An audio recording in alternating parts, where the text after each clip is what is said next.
Udskiftning af diverter på Casøs brusesæt er meget simple.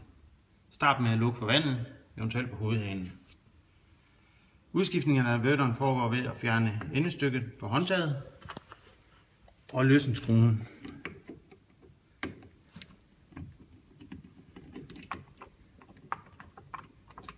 Håndtaget kan herefter tages af. For at løsne selve diverteren skal bruges en svensknøgle, og omløberen løsnes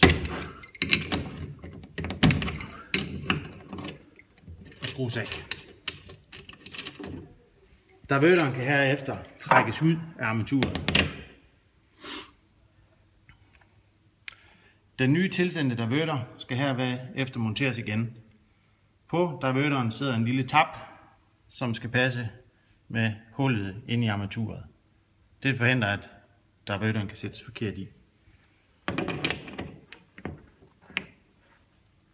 Diverteren indsættes, og omløberen skrues på igen og spændes til.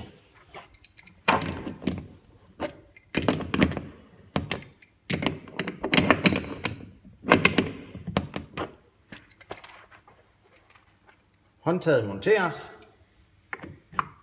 tjekker at den sidder rigtigt og går til åben og lukket position på henholdsvis håndbruser og hovedbruser. Skruen monteres igen.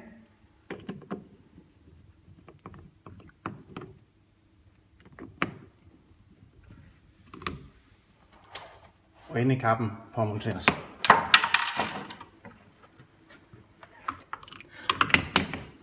Der kan herefter åbnes for vandet, og armaturet er igen klar til brug.